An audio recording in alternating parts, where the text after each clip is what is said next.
नमस्कार।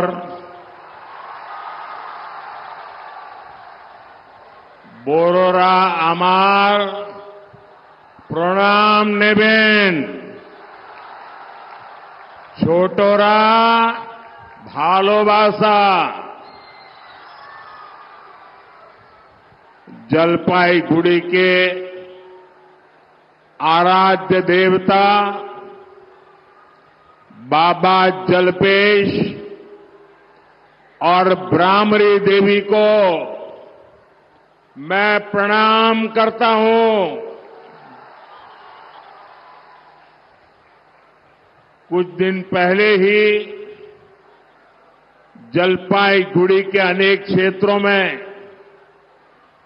तूफान से जान माल का भारी नुकसान हुआ है। जिन्होंने अपनों को खोया है, उनके प्रति मैं संवेदना व्यक्त करता हूं।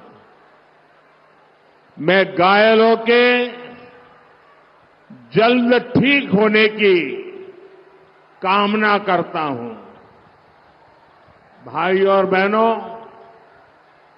आज पूरे देश में, पूरे बंगाल में एक ही गुंज सुनाई दे रही है। फिर एक बार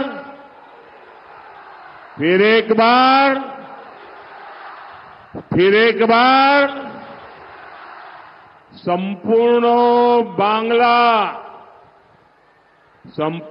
बांग्ला बोलছে आबार एक बार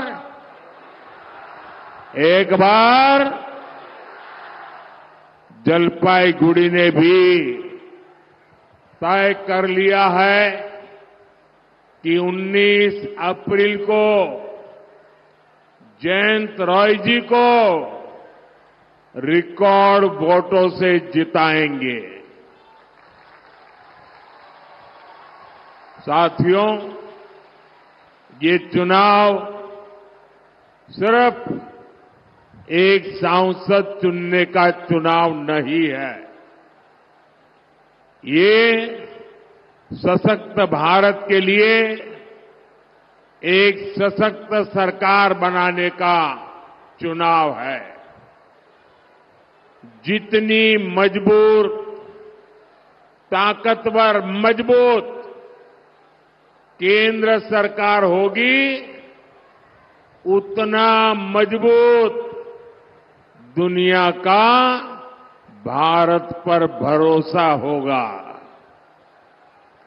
फिर उतना ही अधिक निवेश यहां आएगा, फैक्ट्रियां लगेगी, विदेशी टूरिस्ट आएंगे।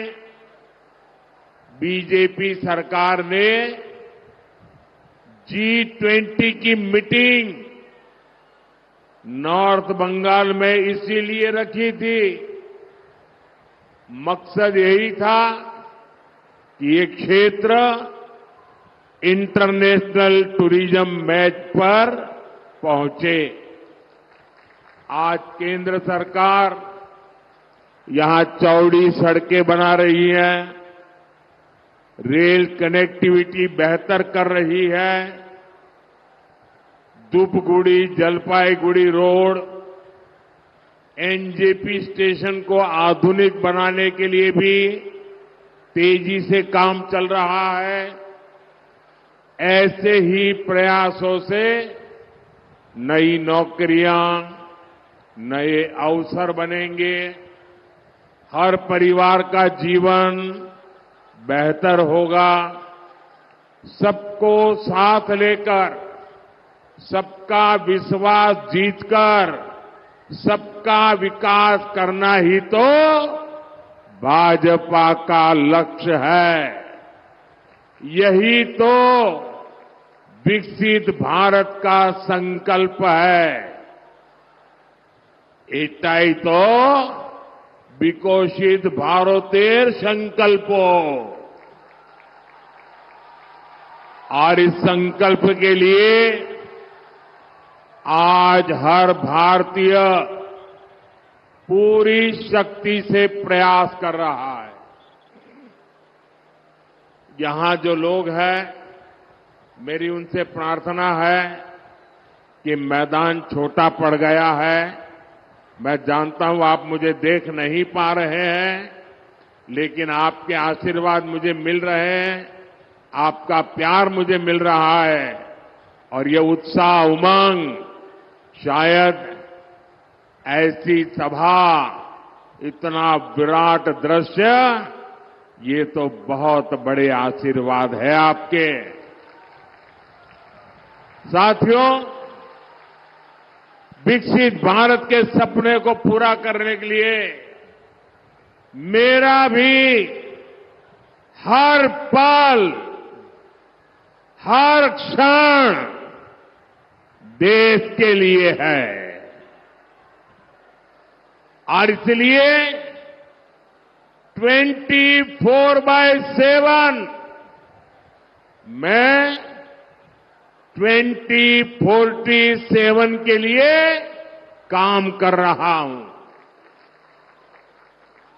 24/7 फॉर 2047 ये हम सबका संकल्प है और मेरा विश्वास है हम सब मिलकर विकसित भारत जरूर बनाएंगे।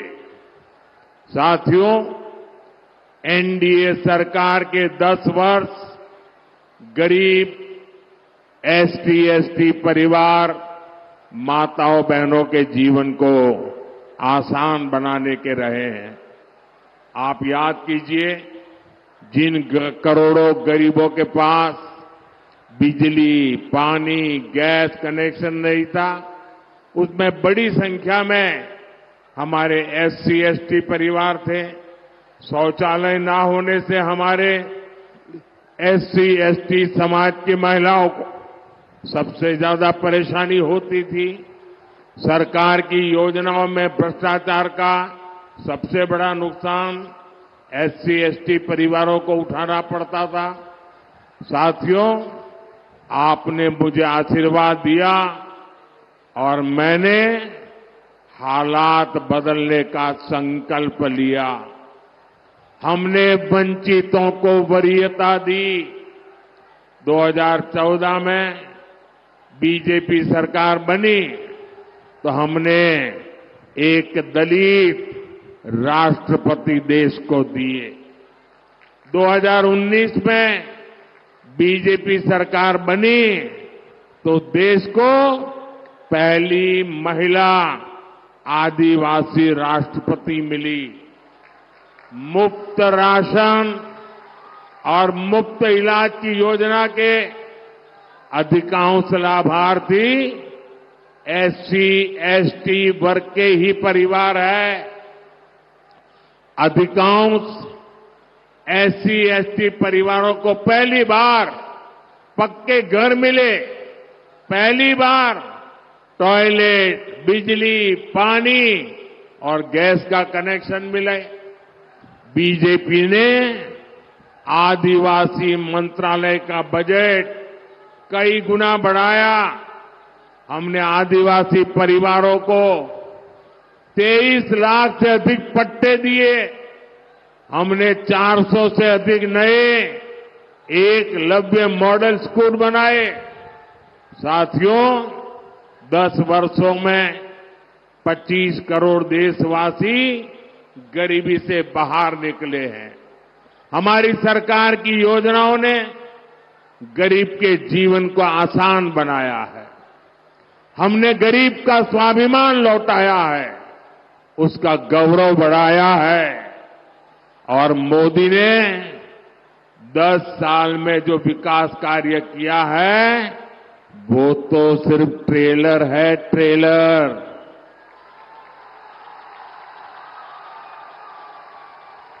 10 বছর যা হলো ওটা শুধু ট্রেলার ছিল।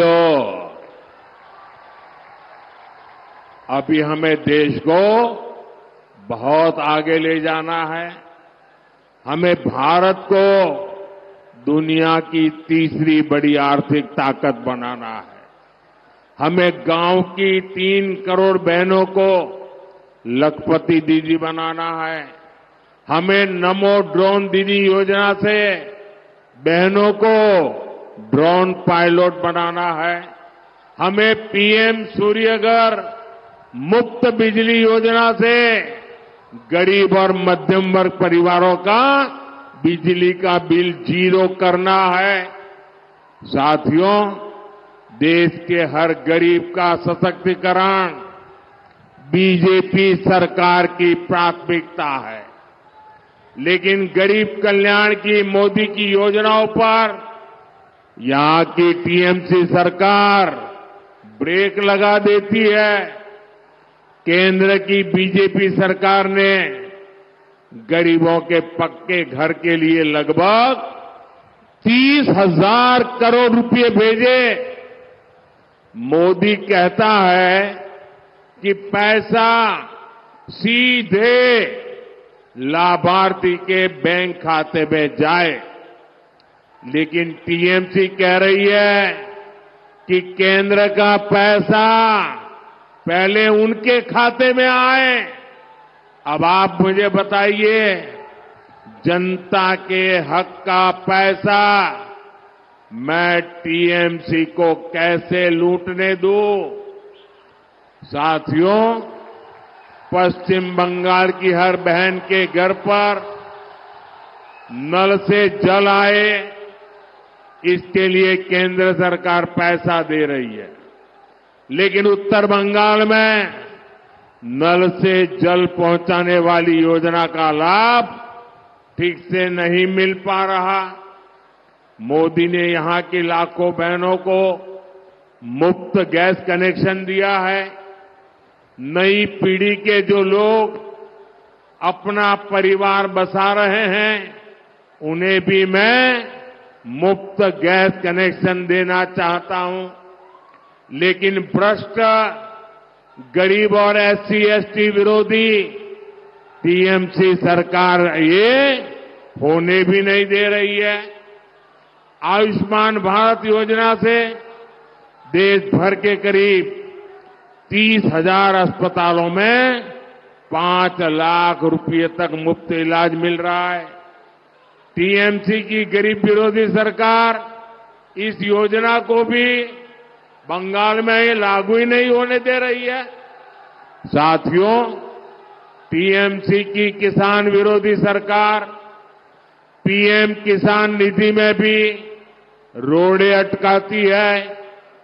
विदेशों में यूरिया की जो बोरी 3,000 रुपये की मिलती है, वो बीजेपी सरकार किसानों को 300 रुपये से भी कम दाम में दे रही है। लेकिन यहां इसमें भी भ्रष्टाचार हो रहा है, किसानों को परेशान किया जा रहा है। भाइयों और बहनों, यहां के चाय बागानों की समस्या किसी से छुपी नहीं है। देश में जहां भी चाय बागान है, उनमें से सबसे बुरा हाल बंगाल के चाय बागानों का है। टीएमसी का छोटे से छोटा नेता भी बड़े बड़े बंगलों में रहता है, लेकिन चाय बागान के मेरे परिवारों को मूल सुविधाएं तक नहीं मिल रही है। टीएमसी सरकार ने चाय बागानों को, टी इंडस्ट्री को अपने हाल पर छोड़ दिया है। बदहाली की वजह से कई बागान बंद हो गए हैं। इसलिए इस चुनाव में टीएमसी को सबक सिखाना बहुत जरूरी है। सबक सिखाओगे? टीएमसी को सबक सिखाओगे? बराबर सबक सिखाओगे? मजबूती से सबक सिखाओगे? साथियों, एक एक पोलिंग बूथ में इस बार टीएमसी की जमानत जब्त होनी चाहिए। करोगे? हर पोलिंग बूथ में